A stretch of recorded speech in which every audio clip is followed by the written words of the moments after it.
Okay, so our next panel is going to be on animal welfare.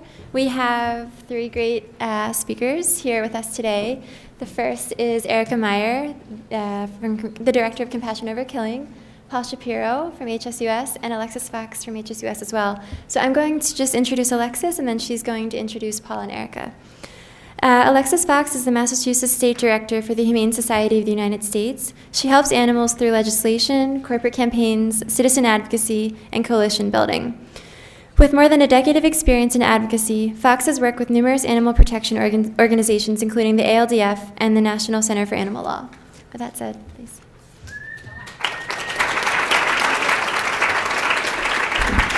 Thank you for that introduction. And thank you so much to the Harvard SALDIF and the Food Law Society for putting on this amazing event. I know how hard it is to put an event like this together, and yet it is so important that we bring people together from a diverse array of backgrounds and perspectives to talk about how we are going to fix our broken food system. So like many of you, I learned about factory farming when I was in college.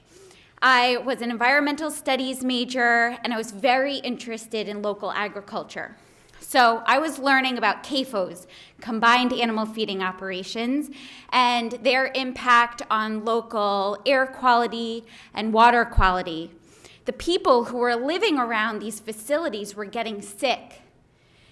And one day, when I was talking about waste runoff with someone, it really dawned on me that that waste was being created by real animals. Animals that had the same capacity to feel joy and pleasure, but also discomfort and pain and fear as my family's dog. And yet, while my family's dog got to wake up every single day and go to sleep every single night in our house, usually on my bed, these animals were waking up every single day and going to sleep every single night in those putrid facilities that were making people sick. And that's when my interest in factory farming transformed into a real passion. So I moved to DC, and that's where I met Paul Shapiro and Erica Meyer.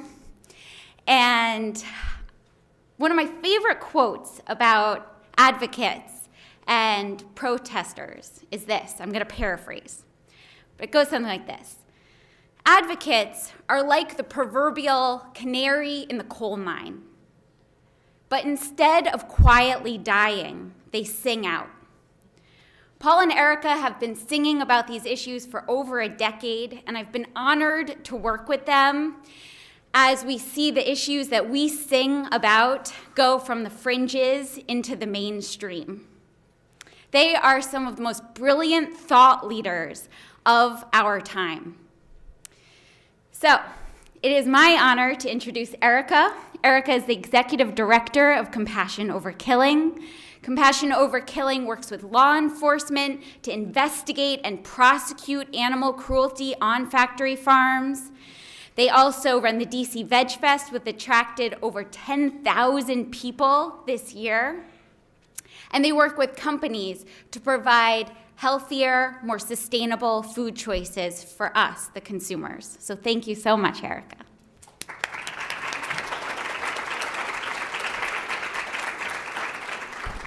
Well, thank you, Alexis. Alexis has been a hero of mine, so I'm honored to be on this panel with you. So first, I want to start out by full disclosure that most of you in the room may be attorneys or law students, and unlike most of you in the room, I'm not a law student, nor am I an attorney. So knowing that, full disclosure, I'm hoping that I will now benefit from your lowered expectations.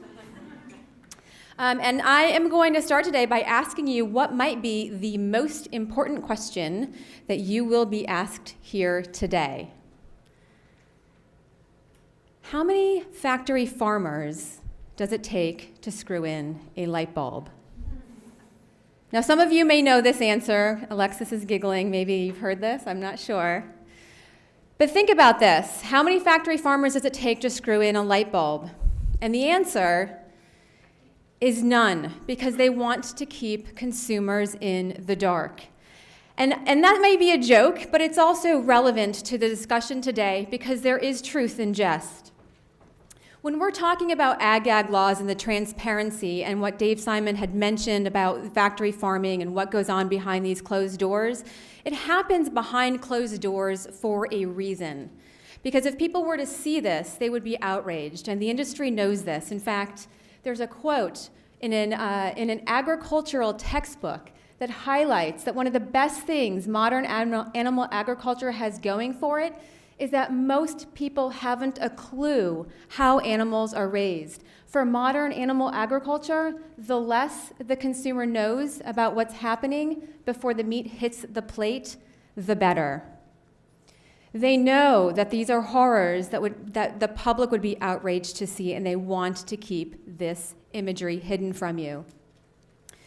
They want to keep consumers in the dark, and that's exactly what they're starting to do with what we're going to be discussing a bit today are these ag-gag laws. So what is an ag-gag law? Essentially, these are laws aimed at stopping the undercover videos from being filmed inside these facilities. They take shape in a few different ways, but their goal is all the same. So some of them are aiming to ban the taking of a photo or a video inside these facilities without the owner's consent. Some of these laws eventually are essentially making it a crime for an investigator to work inside the facility, meaning that they're asking you if you are affiliated with the animal organization and making it an elevated penalty if you omit that affiliation, and requiring mandatory reporting with very, very short timelines that you don't have an opportunity to document a pattern of abuse that's often needed in order to prosecute in a cruelty case. And you're also outing yourself as the animal investigator within a very short time frame. All of these are forms of ag-gag laws, and they all have one goal in mind. That goal is to make it a crime to go undercover inside factory farms and get video footage of what is really happening to these animals. They're trying to criminalize the animal investigators. This is what they'd rather you think, that old McDonald's farm, these are happy animals living in an outdoor barnyard setting. We sing childhood songs about this and books about this. You'll see packages that look similar to this in grocery stores on different meat, egg, and dairy products.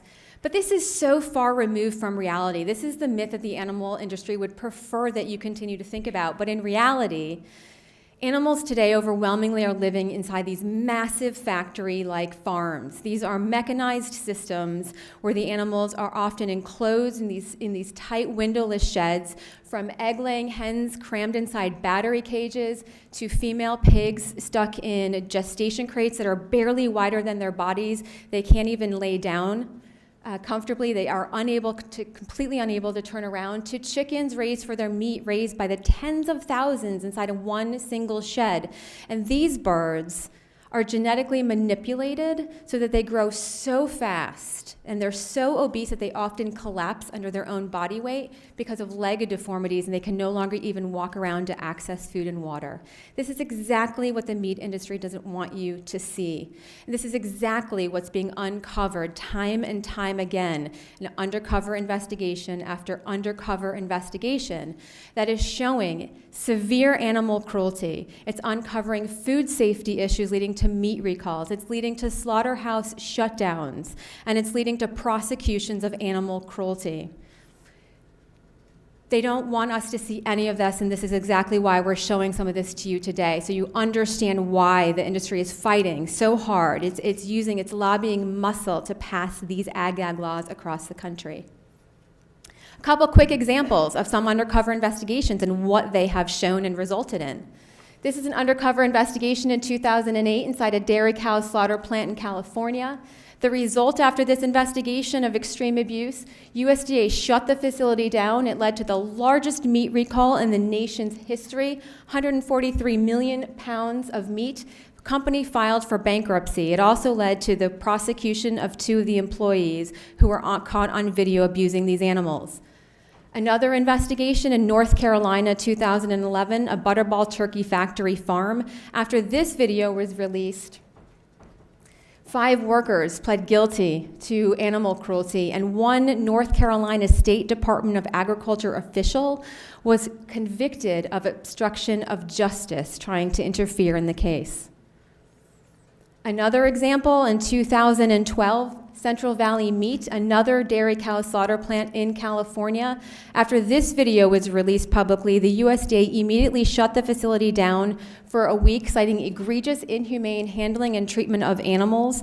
It was heavily lobbied to open the facility back up, but as a result of this video footage and the media coverage, several major suppliers, including Costco, McDonald's, and In-N-Out Burger, severed ties with this facility.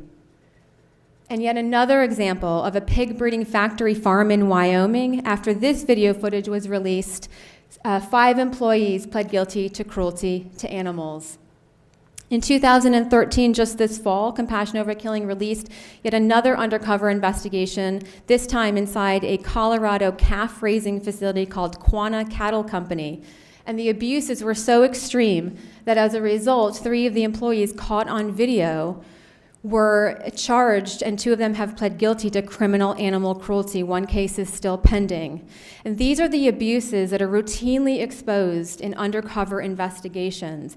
And rather than trying to put a stop to these abuses, the animal agribusiness is trying to stop the American public from even finding out about it in the first place. And I have a short video that I want to show you that highlights how this case is unique in the sense that not only are they desperately trying to keep people, the public, the American consumers, from seeing this video footage in Colorado, after our investigator turned over the footage to local authorities, they charged her with a crime, even though there is no ag-gag law in Colorado.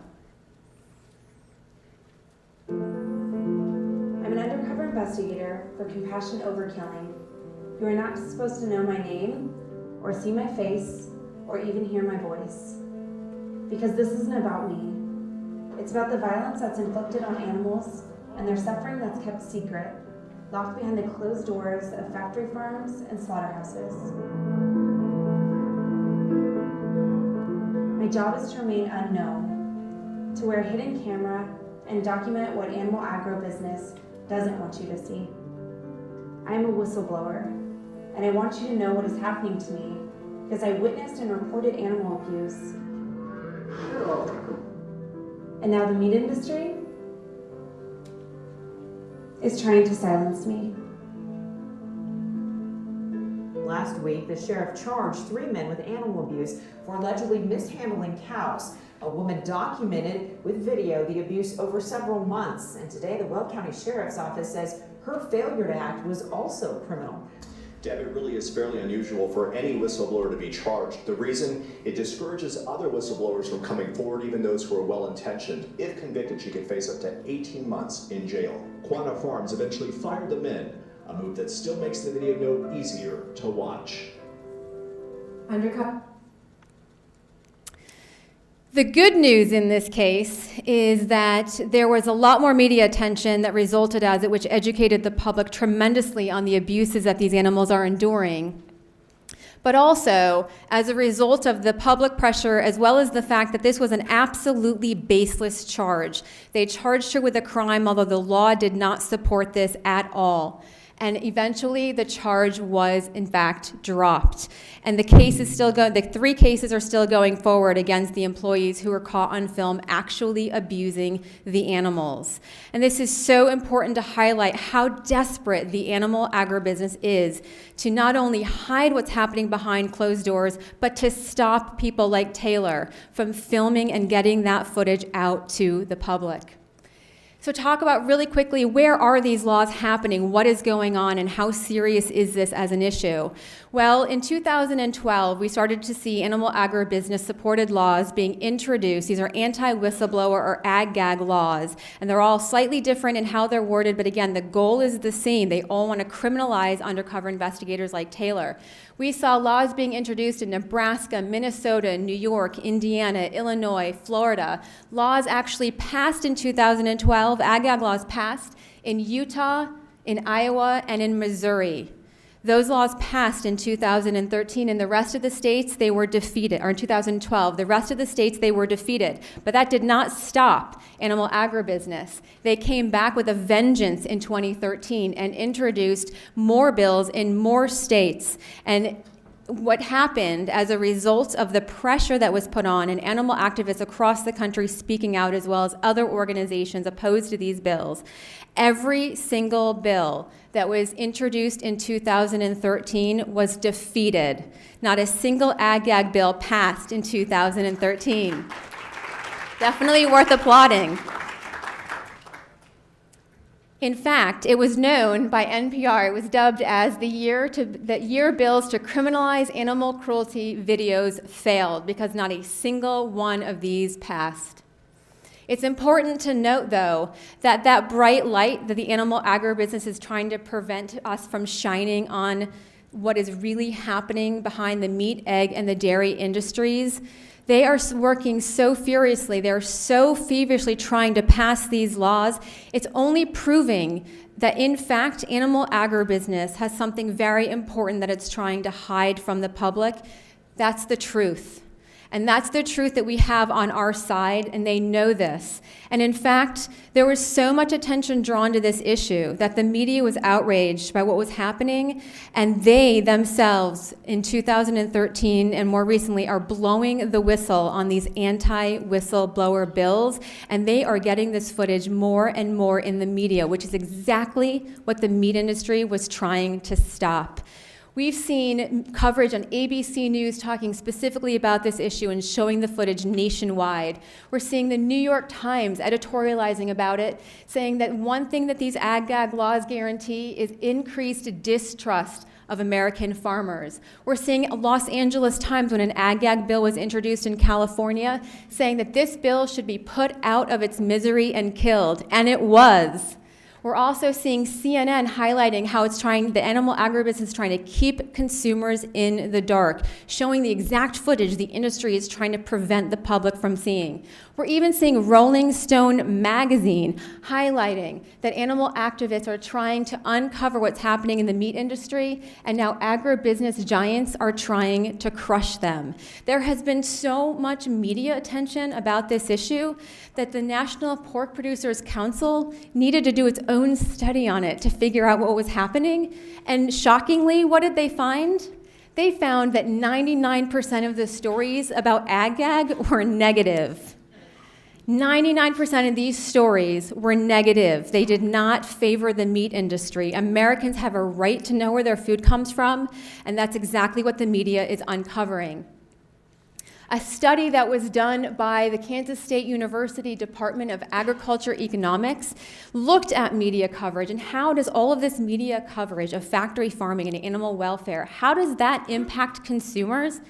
They found that as a whole, media attention to animal welfare has significant negative effects on U.S. meat demand. The study concluded that increasing media attention to animal welfare issues triggers consumers to purchase less meat, and not just purchasing less meat in the industry that's being exposed, but purchasing less meat across the board. And as we're seeing increased media attention on these issues and increased focus on how these animals are being treated and what we can do to try to stop it, that's exactly what we're seeing, is people purchasing less meat. For years in the United States, we have seen meat consumption go up and up and up, year after year after year. But now, meat consumption is actually starting to drop. Starting in 2007 is when the studies are showing this. This is all from the USDA. In fact, meat consumption is down by 12% in the last 5 years. But not only is meat consumption dropping, there's a change of dialogue about meat that we're seeing. One study showed that there was so much talk about meat on the internet. They went into social chat rooms and comments on different articles and what people were writing about generally. They found that 43% of conversations about meat were negative and often included words as bad, concerns, and problem. That's what meat is now associated with: bad, concerns, and problem. In fact, it was so alarming to one major fast food chain that they're no longer even using the word meat. They're now just saying it's protein because they're afraid to use the word meat because it has such a negative connotation to it. So in addition to people purchasing less meat and companies moving away from using the word meat because of its negative association, we're also seeing more and more people choosing vegetarian foods. Specifically, we're seeing 15 million Americans are saying that they are vegetarian 100% of the time. We're seeing 50 million Americans say that they are vegetarian about 50% of the time. So half of their food choices are 100% meat-free. And we're also seeing a growing number of people, about 60 million Americans, say that they participate in Meatless Mondays. So this is all incredibly good news. We're defeating many of the ag-gag bills. We defeated all of them in 2013. Meat consumption is starting to drop. We're seeing an increased interest in vegetarian and vegan foods from consumers across the board. This is the time that we need to keep pushing the ball forward. We need to strike while the iron is hot. The industry is on defense, and they know that we are right. They know that Americans deserve the right to know the truth. And while some animal activists may prefer to just sit around and watch what's going on,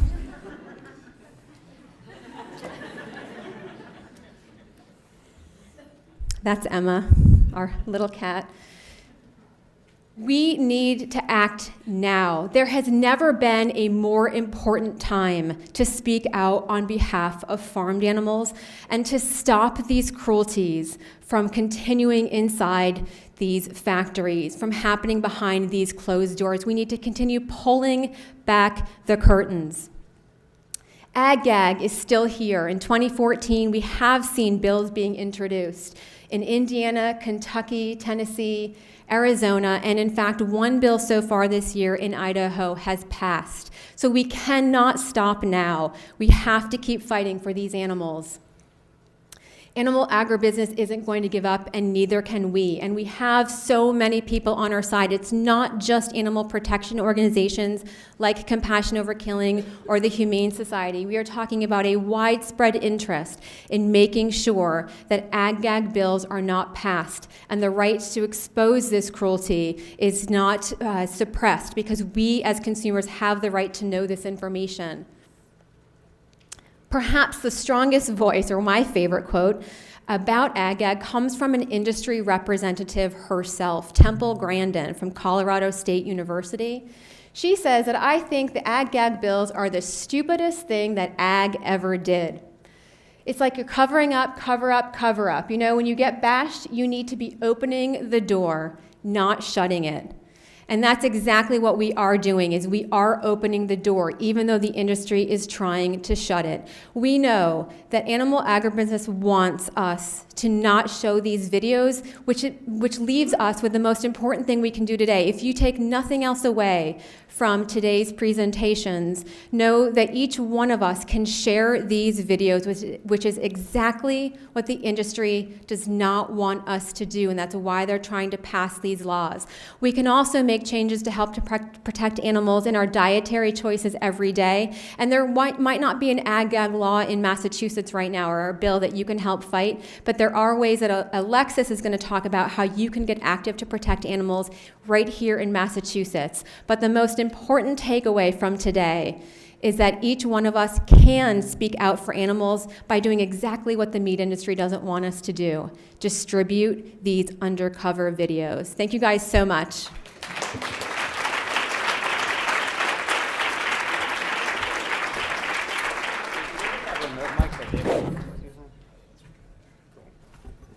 Thank you, Erica, so much for your brave work. It is now my honor to introduce Paul Shapiro. Paul founded Compassion Over Killing in 1995, and a decade later, he moved over with a team of other advocates, including Josh Bulk, to the Humane Society of the United States. I have been able to watch Paul throughout the years and have been absolutely amazed by what an incredibly savvy leader he is. Under his leadership, many things have happened, which I'm sure he will talk about. One of the most important things that happened was in 2008, California passed Prop 2, which was the ballot initiative that banned gestation crates, veal crates, and battery cages. So thank you so much, Paul, for your amazing work, and thank you for being here. Thanks, Alexis. Can you guys hear me? Do I need to use this mic or no? You guys all hear me? Use the mic, okay. The power of one person, that's really amazing. Okay, first and foremost, I want to say thank you to Alexis. I come to Massachusetts bringing a gift for her cats from my cats. We have a little mouse here with a great scratch pad and a little thingy here. So here you go. Thank you for the generous introduction. My cats are so happy. There are a lot of VIPs in this audience. I'm psyched to be sharing this crowd with so many of you, one of whom represents one of my favorite organizations. David Coman Heidi represents the Humane League. David, raise your hand. Give him a round of applause. Listen, who here is a member of the Humane League? Raise your hand, all right? We have, oh, okay, good. We see one, you're the first person I saw here aside from Alexis, so you're going to get a free field roast t-shirt. All right, here's your big win for the day. Free field roast t-shirt, yeah, give him a round of applause. The rest of you who are not members, shame on you. You should go online and donate to them so that you can become members. At the end, during Q&A, you better listen up now because there will be some statistics or you can have some fun trivia that you'll win a free book if you remember what you hear in this talk. So don't ignore what I say. All right. My name is Paul Shapiro with the Humane Society of the United States. It's an honor to be with all of you today. It's a real honor, especially to be with folks like David Simon, whose book I love, with Bob Martin, a hero of mine. Bob in the back gets so much press. I don't even want to know where his security guards are, but I want to make sure I get to go shake his hand later. Some woman raised her hand there. She's Bob's security. Listen. Erica said a couple times, the one thing you're going to take away, do what she said. I'm going to say no. There's one thing you're going to take. No, just kidding. If there's another thing that you're going to take away, I want you to remember that our movement, the movement to protect farm animals, is winning. All right? You know that you're winning when religious figures like the Dalai Lama are talking about our issues, saying that turning these defenseless animals into egg-producing machines is a degradation of our own humanity. You know that we're winning when it's not just Eastern religious figures, but also Western religious figures like Pope Benedict, or now Pope Emeritus Benedict, when he said, and I quote, that confining hens, hens are so packed together, they become just caricatures of birds, contradicts the relationship of mutuality that comes across in the Bible. You know you're winning when there's even somebody with more followers than the Dalai Lama and the Pope combined is talking about our issues. Now, what religious figure could I possibly be referring to as more followers than the Dalai Lama and the Pope combined? Who could possibly fill out this holy trinity? Obviously, I'm talking about somebody who I call the Pope-ra, or Oprah, who says that I learned about, God, I can't keep looking, I'm going over here. I'm going to shout for you, all right? I learned about how these animals are treated and mistreated before they get to our tables. It's appalling and beneath our humanity. We've neglected basic human decency on such a large scale, it really does bleed over into every aspect of our lives. Whether you read the conservative trade press, like American Conservative, Pat Buchanan's magazine, in which they headlined Torture on the Farm, why conservatives should care about animal cruelty, or whether you read the more liberal publications like the editorial pages of the New York Times, where they editorialized industrial confinement of farm animals is cruel and senseless and will turn out to be a short-lived anomaly in modern farming. That's exactly what the Humane Society of the United States is trying to do, to ensure that this half-century experiment with factory farming indeed will become a short-lived anomaly in modern farming. Now, you heard a little bit about some of the laws from David, and I'm going to just stress a couple things. When you think about farm animals, and you think about dogs and cats in our country, we have anti-cruelty codes in all 50 states, codifying this basic notion that there are some things that we can do to other animals that are so heinous we think they ought to be punished with criminal penalties. So the whole debate over whether animals deserve legal protection, that's not a debate. We've stipulated that as a society that animals at least deserve some legal protection. In all 50 states, we have anti-cockfighting laws. In fact, it's a felony in 41 states. So when people tell you chickens don't have any legal protection, tell them, hey, I know in 50 states it's criminal to take two birds and put them in a ring and let them fight each other. It's illegal in all 50 states to engage in dog fighting as well. In fact, it's a felony in all 50 states to engage in dog fighting. So, again, the question isn't whether animals deserve legal protection. It's not even whether chickens deserve legal protection. The question, though, is if we're going to raise these animals for food, then do they deserve any protections whatsoever? We know that farm animals are like the dogs and the cats who we welcome into our homes and into our families. They have likes, they have dislikes, they're individuals. And most importantly, like those dogs and cats, they want to avoid suffering. Yet we cause them to suffer in such great numbers that if you were to take every other form of animal exploitation and combine them all, whether it's animals used in experimentation, animals killed for their fur, animals used in circuses or in sea parks, animals killed by hunters, every other form of animal exploitation, and combine it all and compare it to the number of animals who we're slaughtering for food, it doesn't even come close. And the point of this is not to suggest that we shouldn't be concerned about dogs and cats and animals in labs and so on. Of course, we should be concerned about all animals. But the point is that if we are concerned about all animals, we need to get a lot more serious about showing our concern for farm animals because they represent nearly all of the animals who we are exploiting. You can see here in a chart, you could see here in a chart, a really cool chart that you're going to now miss. It was awesome. Trust me, you guys are really missing out. The whole talk sucks without it. Point is that we don't have to just think about these odd discrepancies between the legal protections for dogs or even chickens used for fighting and then farm animals. There's a lot of polling that shows what Americans already think about this issue. And I don't mean polling that's been done by people at the Humane Society or Compassion Over Killing or the Humane League or the Pew Charitable Trust. I'm talking about polling by the ag industry itself. The American Farm Bureau Federation did its own survey, funded through Oklahoma State University. I don't know how many of you all are familiar with Oklahoma State. Hardly a bastion of animal rights radicalism. And what did they find? Americans overwhelmingly think that animals deserve protection. 81% think that farm animals have roughly the same ability to feel pain and discomfort, not just as dogs or cats, but as human beings. Nearly all of us, 95%, say it's important that animals on farms are well cared for. It makes you wonder who these 5% of psychopaths are, who's like, I really don't care. Almost, or more than 2/3 of us say the government should take an active role in promoting the welfare of farm animals. 3/4 of us say we'd vote for a law in our state requiring farm animals to be treated better. Yet only 18% of us say that confining sows in gestation crates is humane. In other words, we have a major gap. We have a gap between what Americans want for farm animals, that is legal protection from abuse, and what farm animals are actually getting. And it's within that gap that we now see what David was talking about earlier. We don't have a single federal law that relates to the treatment of animals while they're on factory farms.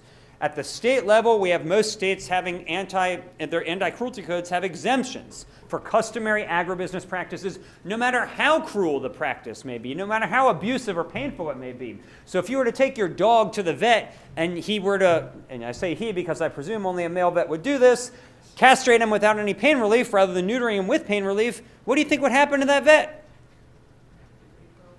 Lose his license, get sued, maybe get thrown in prison. But what if it wasn't a vet? What if it wasn't a dog? What if he was a pig? And he was an untrained farmhand with no animal care experience whatsoever. All of a sudden, because it's a customary agricultural practice, the same exact act of cruelty, cutting an animal's genitals off without any pain relief, all of a sudden becomes legal. You add all this up, and farm animals don't have no legal protection. They do have some, but they have virtually none. Erica listed a great litany of recent cruelty cases that have been successfully prosecuted against farm animal abusers. So if somebody tells you they don't have any legal protection, you know that's not true. But they have nearly no legal protection. And if that were the case for farm animals today, if that's how they were raised, maybe we wouldn't need so many types of different legal protections for them. But it's not. Most farm animals aren't raised like that. They're instead raised on factory farms. In fact, if you look here, that little tiny sliver in that pie chart That's the percentage of farm animals in our country who are raised out on pasture for their lives. That tiny little sliver. In fact, I had to make that sliver a little bit bigger just so that you could see it. The rest of them are on CAFOs, concentrated animal feeding operations. Yet we still have, in the meat industry, their spokespeople telling us things such as, the technologies used by today's farmers provide the most comfortable living conditions that food animals have ever had.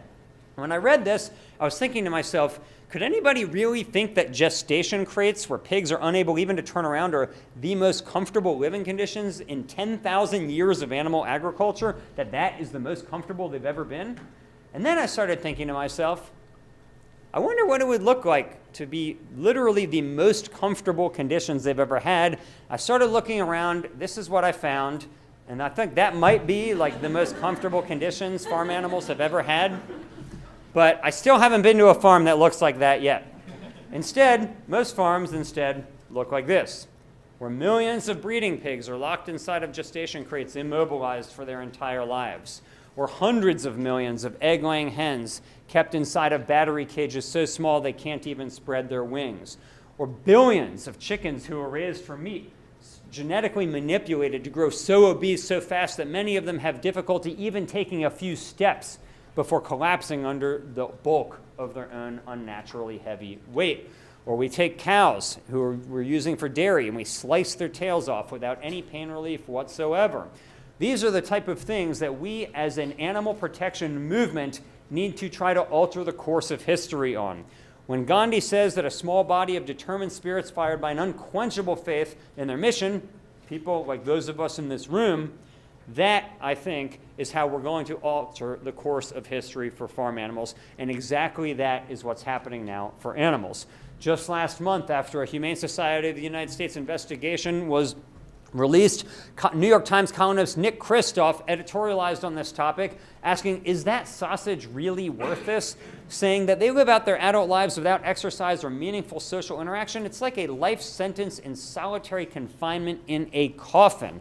Keep in mind, this is one of the most respected columnists in American journalism, talking about issues that 10, 15 years ago, nobody was talking about in the mainstream press. Just a month earlier, the Humane Society of the U.S. released an investigation at a calf slaughter plant in New Jersey that showed such egregious cruelty that USDA came in and shut the plant down for 2 weeks. Keep in mind, USDA hardly ever shuts a plant down for 2 seconds, 2 minutes. And here, you see a plant shut down for 2 weeks because of animal cruelty, sending a very loud signal to other slaughter plants that would engage in the types of abuses we uncovered there. We saw 5 employees plead guilty to criminal animal cruelty after an HSUS investigation at a pig factory in Wyoming. And now we see, as a result of these types of exposés, this. That's what the meat industry wants, to keep us all in the dark. And our job as animal advocates is to ensure that we shine a bright light on this otherwise dark and very hidden world of animal cruelty. Our investigations are leading to meat recalls, slaughter plant shutdowns, congressional hearings, new federal policies, and more. And yet, what's the meat industry's response? The meat industry's response is not to try to prevent the abuses we're uncovering from taking place. The meat industry's response is to try to criminalize what we are doing by saying, as the New York Times headline, videos show cruelty on the farm and taping becomes the crime. In other words, they want to blow the whistle on the whistleblower. What they want to do is make it a crime not to abuse the animal, but to take a photo of somebody abusing the animal. Think about how desperate you must be as an industry when you're so concerned about what you're doing to animals that you want to make it a crime for somebody just to document what you're doing. Fortunately, animal protection groups are on the case. They're sending out their most intelligent, most handsome, most articulate spokespeople onto the airwaves to debate these issues, to try to combat the meat industry time and time again. And as Erica indicated, we're winning. Not because of my debates, but because of many other people's fantastic work. We're winning not just in terms of stopping the ag-gag bills, we're winning on our own offensive bills. Keep in mind, when the first laying hen investigations were done in this country in 2001, there wasn't a single state that had banned any factory farming practice at all. Today, we have passed laws in 10 states, including just recently in Kentucky, to ban either battery cages, veal crates, gestation crates, force feeding for foie gras, tail docking of dairy cows, and so on.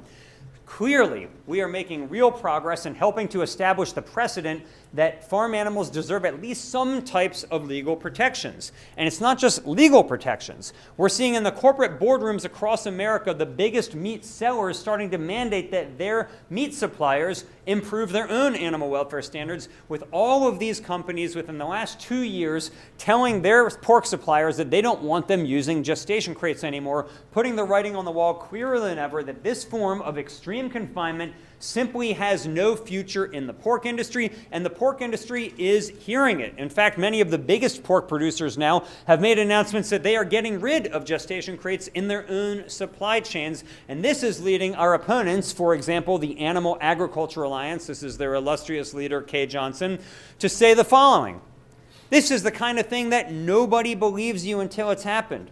But in the last 5 years, it's been like a wildfire, concluding these groups are winning. For years, the animal protection movement has been right about this factory farming debate, and now we find ourselves not only on the right side, we find ourselves on the winning side time and time again. But it's not enough to win on getting pigs the ability to turn around. It's not enough to get chickens to spread their wings. These are important gains. They're historic gains, but we know that they are modest gains as well. We have to remember that 9 out of 10 animals we exploit are farm animals, and 9 out of 10 of those animals are on factory farms. You remember this chart here showing the percentage of animals who aren't out on pasture? Well, what if we were to try to get a 500% increase in the number of farm animals who are no longer on factory farms but instead are out on pasture? What we would see is something like that. That's what this chart would then look like. Clearly, that would be a big improvement for those animals, but it would remain that more than 90% of the animals are still going to be locked inside of factory farms. And the point of this is to suggest that, yes, we need to be fighting to improve the treatment of farm animals, but at the same time, as was indicated by both of the earlier two speakers, we also have to be fighting the fact that we Americans are the kings of the carnivores. And the economists, they talk about the world's biggest meat eaters, and look at us. The United States perched nearly atop the world, eating more meat than virtually any other nation on the face of the planet. However, keep in mind this was a 2007 survey that was done. Fast forward to today, and more Americans are starting to eat a saner, more ecologically sustainable, more humane diet. People are moving from a diet that's inhumane to a diet that is a little bit more humane. How so? Well, I'm sure you've never seen this before, but if you look at animal consumption in the United States from 1984 to the present, it was going up and up and up. And I don't want to be a spoiler for you, but spoiler alert, in 2007, meat consumption started falling off a cliff, and it continues to drop, so much so that if you look at the number of animals, the number of land animals we're raising for food in our country, starting around World War II to the present, it was just going up and up and up and up, from around 100 million to 9.5 billion. Today, however, that number has dropped. Despite more humans in the country, meat consumption has fallen so much that we raised 9.0 billion land animals for food in 2012. 500 million fewer animals were subjected to the miseries of factory farms and slaughter plants in 2012 than in 2007. Think about that for a second. If you were to take all animals used in experimentation, all animals killed by hunters, all animals used in every other form of institutionalized exploitation, that's less than 500 million. This is one of the biggest gains of the animal protection movement that there has ever been. And yes, it's multifactorial. It's not entirely due to animal welfare concerns, but that certainly is playing a role. And let us not forget that when we talk about 9 billion or 500 million or whatever, these are all individuals. It's easy for us to get lost in statistics, but each one of those animals is an individual with the same spark of life that we have, with the same desire to avoid suffering that we have.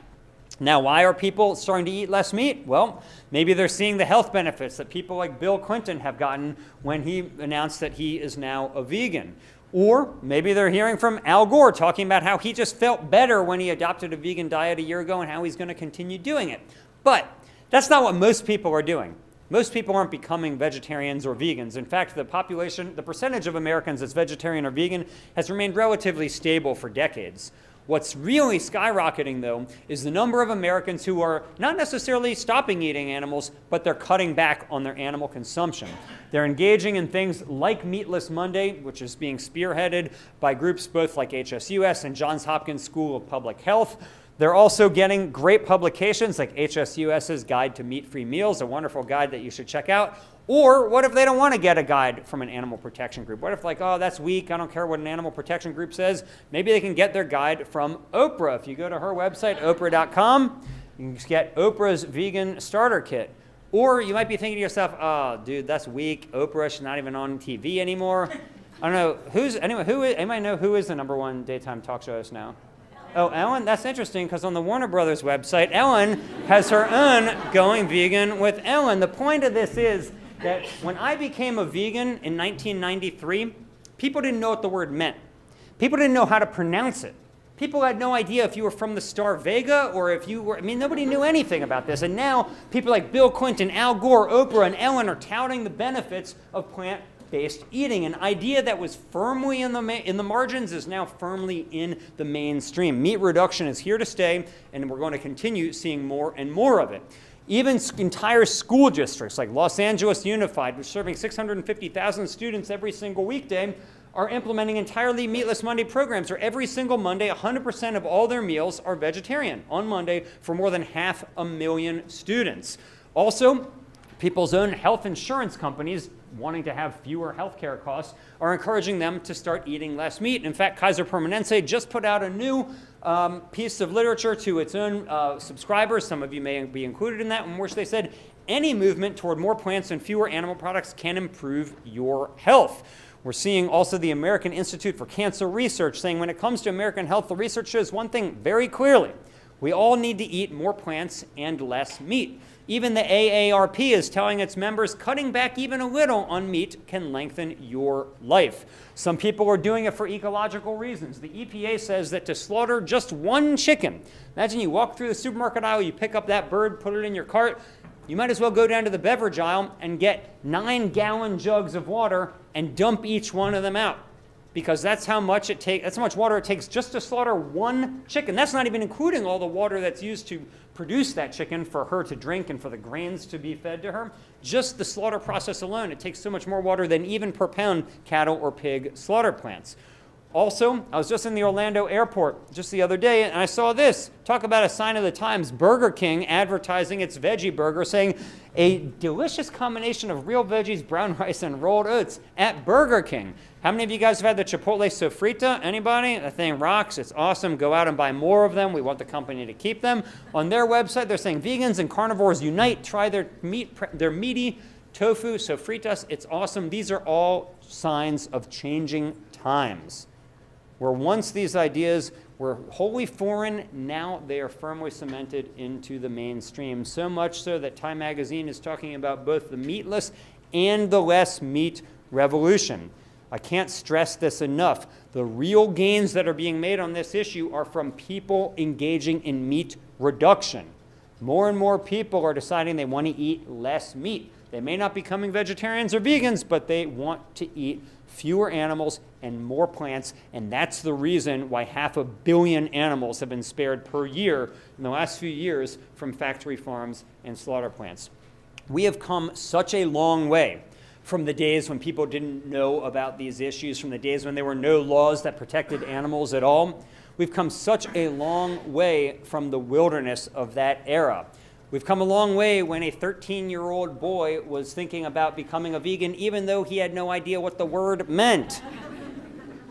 Yet we still have a very painfully long way to go. As impressive as the strides that we've made in recent years are, we still know that we have a marathon to run.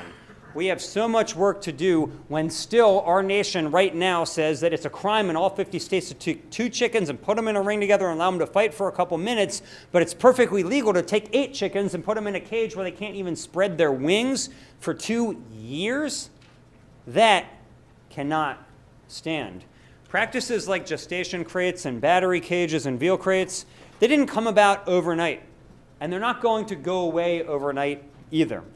But I do feel with every fiber of my being that we are going to reach a day when people will look back in utter revulsion at the ways in which we so commonly abused farm animals in our era. And they're going to be asking themselves, how could anyone have let that happen to billions upon billions of animals? It's not like we didn't know. We know. It's not a secret what's happening anymore. People know what's happening. We know about the violence and the cruelty that's being inflicted on these animals for no reason other than that people just want cheap meat. Yet, it's going to take a lot to get to that day. But for those of you who consider yourselves part of the animal protection movement, I hope that when we do reach that day, that you'll feel very proud of your participation in this historic struggle. Because I believe that we're going to get to that day when we have a truly humane society, a society in which our relationship with other animals is one that's no longer based just on violence and domination, but rather is based upon compassion and respect. And you will be able to say, when that day comes, you know what? I was there. That I didn't sit idly by on the sidelines and let somebody else get in and try to do this. That I got in there and I started playing the game for animals. That you gave a voice to the voiceless. That you took the side of the vulnerable against the cruelty of the powerful. That you shine a bright spotlight on this dark and otherwise hidden world of factory farming. And I know how impossible that type of world may be to see that day come when these practices do get relegated to the dustbin of agricultural history.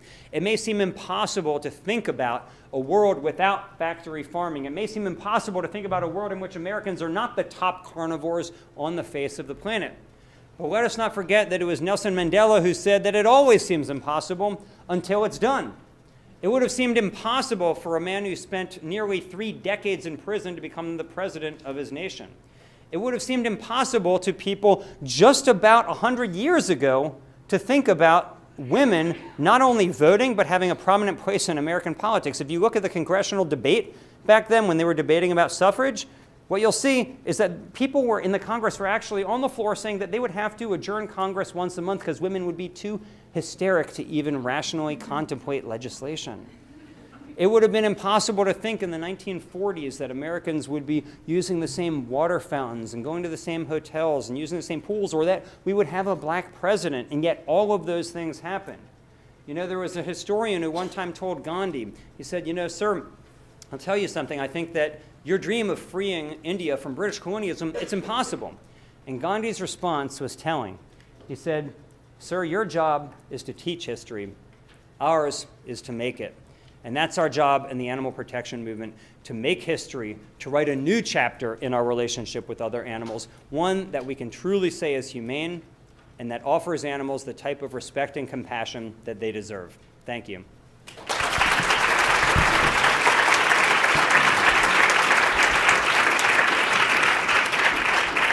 You can hit me anytime for any reason. There's my email. You can call, give me my card. You can call me. I'm very open. I would love to hear from you anytime. I think we're going to also have some Q&A, right?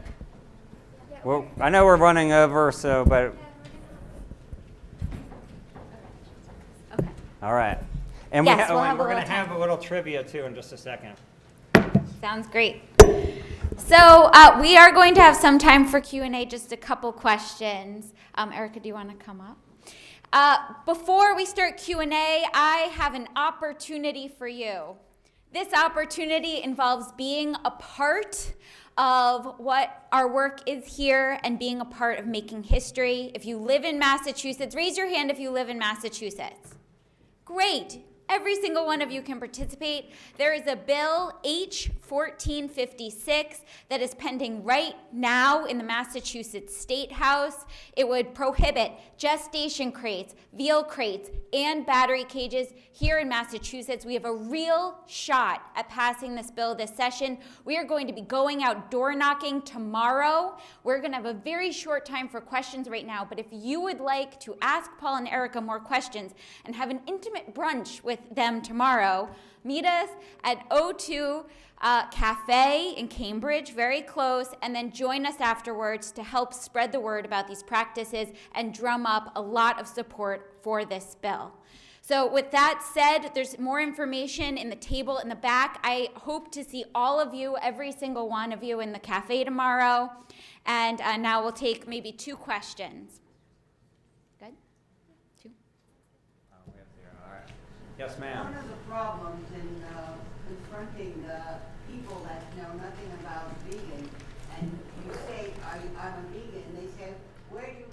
protein. That's basically. And Dr. Greger, who's connected with the United States, says you need B12. Thanks for your question. I don't know if anybody heard it. I might not hear it up there. All right, yeah. Yeah, I mean, when I became a vegan, I thought the same thing. I kind of thought it was like maybe like holding your breath, like you could do it for a little while before you die. Like that was like basically what was going to happen. Until I started meeting other vegans who had been doing it for some time, and I started reading like from Carl Lewis, who said when he was winning all of his gold medals that his vegan diet is what helped him win them. And so, you know, I think it's important for people who are vegan to have a good appearance about them, so that they don't reinforce that myth that you're going to be protein deficient. However, I don't know, has anybody ever met anyone with a protein deficiency? Anyone? We do have one person. All right. Were they in the United States? They were. Yeah. Wow.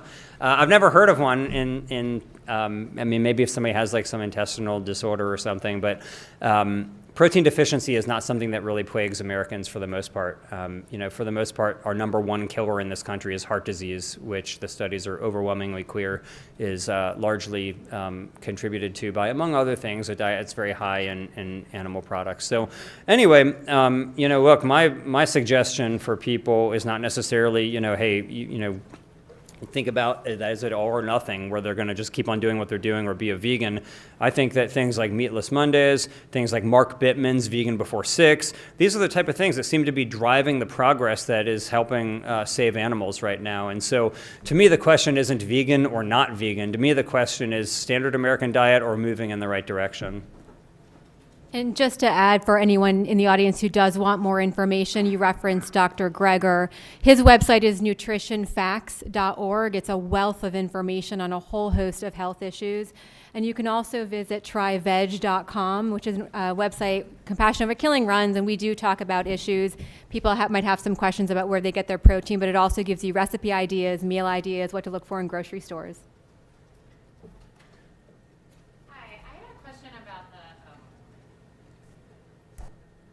Oh, I have to hold it. This is new. I have a question about the ag-gag efforts, and I know that a lot of the criminal liability being brought is against the workers who are actually treating the animals poorly, and obviously we don't want them to be doing that, and also those are the people that are kind of the least powerful in the whole corporation. I'm wondering if in your conversations among the lawyers in your organization, if you talk about ways to maybe go after the slightly higher ups in those corporations and hold them accountable, as opposed to these people who are probably just doing what they've been told they have to do to keep their jobs. Yeah, that's a fantastic question. And some of the cruelty convictions that I discussed, some of those employees were managers or supervisors in some capacity. And there's always an effort for sure to highlight the fact that these abuses are occurring right under the nose of the people who own these facilities, manage these facilities, and operate these facilities, and ultimately they are in charge. Unfortunately, in many cases, it's those who are caught on camera who do get convicted. It does highlight the abuses that are so rampant in these facilities so that the public can learn about them. And I think that having these convictions is so important to send a message to other facilities. But you are right that management is always the way that we try to expose how these abuses are allowed to happen. Yeah, I would also supplement that by saying that there's nothing that will strike fear in management more than slaughter plant shutdowns. I mean, you look at so many of these plants like Catelli Brothers or Bushway or Hallmark, HSUS exposés that resulted in slaughter plant shutdowns. Oh, and Central Valley Meat, COK's investigation.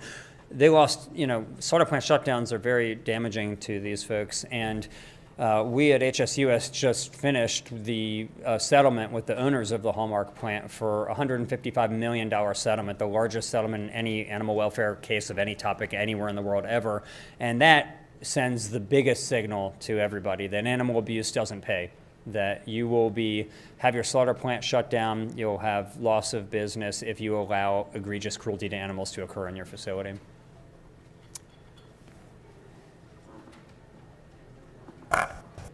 We talk about the major problems in big factory farms, the major methods of confining animals and such. and we moved to ban gestation crates and battery cages, but I'm wondering what are the alternatives, and are, like with the cage-free eggs, I mean, many people purchase cage-free eggs thinking that they're making a difference and they're doing something good, whereas it's just a replacement measure that's not necessarily humane. Right. So yeah, there's a difference between saying that it's not any better and saying that it's not humane. The fact is that most cage-free facilities, I think most people would walk in and not think, oh, this is humane. But if anybody ever tells you that there's not really a difference between battery cages and cage-free, they likely haven't been inside of these facilities. It's hard to imagine something worse than a battery cage confinement operation. I've been inside many of them, dozens of times in my life, as well as commercial cage-free operations. And while I personally wouldn't want to live in either one of them, there's no doubt that cage-free operations, despite their deficiencies, are better. The animals have more space, usually more than twice as much space per bird. They can walk around, they can lay their eggs and nests, they can perch. And yes, you can point to all types of deficiencies. Nobody's going to doubt that. But the fact is that it's an improvement, and progress begets progress. And so my feeling on this is that we shouldn't really punish people for not yet taking the last step. We should applaud them for taking the first step. The fact is, more than 9 out of 10 egg cartons right in this country right now are coming from birds who are locked inside of battery cages. People can talk all they want about these alternative animal products, and they can have their hair on fire about how bad they are, but the fact is that they represent a nearly infinitesimal portion of animal products. I'd rather attack like the 99% of animal products that are coming from factory farms than worry so much about this minuscule amount coming from farms that are better than the factory farms. I agree. I think most of them aren't humane, but I think that they're better, and I'm really glad for the progress that's being made. I think we actually are running a little bit late, so I'm just going to give you about 10 minutes until 3 o'clock, which is when our keynote address is going to be. If you guys want to continue the conversation, though, you can come up and talk to, I hope that's all right, Paul and Erica during the break, but I just want to let everyone get up. Or we'll see you Saturday. I have one book by Coleman McCarthy, At Rest with the Animals, a fantastic Washington Post columnist for 25 years. This is an awesome compilation of his writings. For the person who remembers the latest, well, I would say what is the latest slaughter statistic in terms of the number of land animals who are being slaughtered for food right now? Who was that? All right. What'd you say? Okay, yeah, got it. All right, yeah, you. All right, got it. You're going to win one book for knowing that grisly statistic.